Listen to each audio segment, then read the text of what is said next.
I struggled all through school. All through school. The last time I took an English class, I got a fail. And my English teacher said, Lisa, you have to be the weakest writer that I've ever met in my entire life. I recommend you get a desk job and you never speak in public.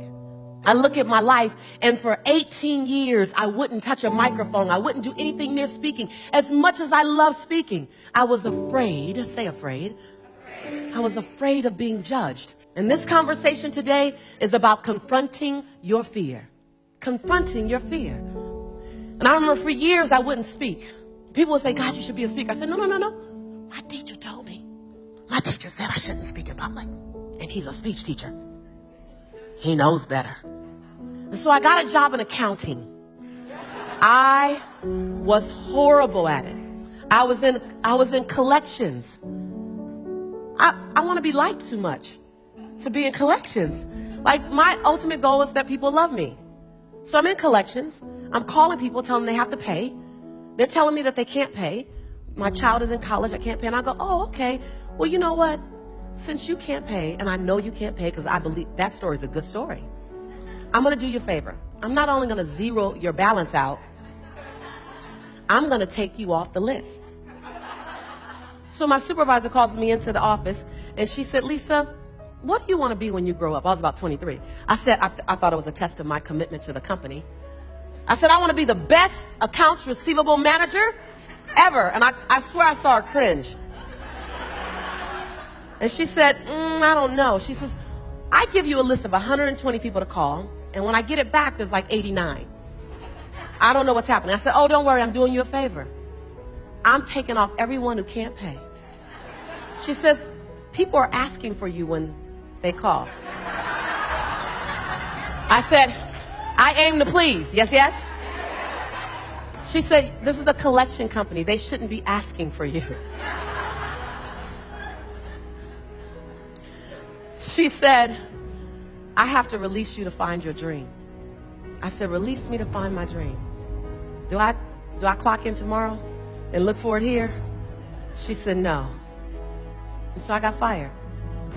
22 years later, I walk out on stage in front of 3,300 women. And this woman, when my sizzle reel was playing me on Oprah, Larry King, this woman's in the front row and she's crying.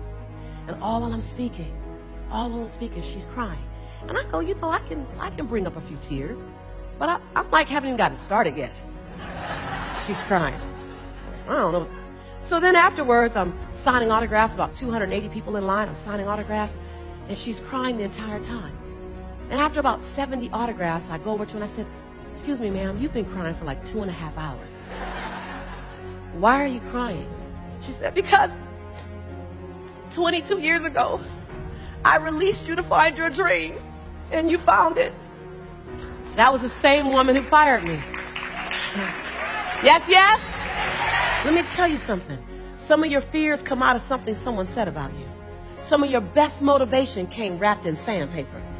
Some of your best motivation didn't come wrapped in love and came with warm cookies and milk. It came wrapped in sandpaper. It came wrapped in thorns. It came wrapped in that divorce. It came wrapped in the loss of a loved one. It came wrapped in something that didn't work. Some of your best motivation that you needed, some of the best lessons that you need to learn came wrapped in sandpaper. Yes, yes?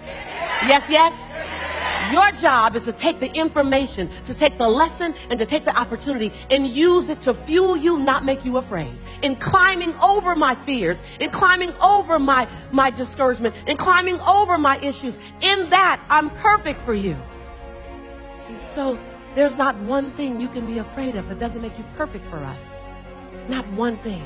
Not one thing you can go through. Not one thing you can come through. Not one thing you can be on your way to that doesn't make you perfect. Say perfect. Say perfect. To do that thing that you've been designed to do. To say that thing you've been designed to say. To bring that experience that you've been called to bring. You are perfect. Say perfect. In your imperfection. Say imperfection.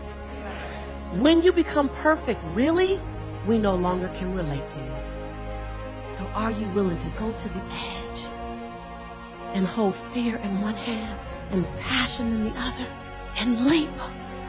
I want you to repeat after me, but I want you to understand that these are not my words, these are your words. I was just asked to bring them to you so you can say them to yourself. I stand here In my greatness, I own my light. I own my brilliance. I am bold. I am courageous. I'm perfect in my imperfection. This is my time. This is my time. I'm bright enough. I'm old enough. I'm young enough. I've experienced enough. I'm wise enough. I understand that I am enough.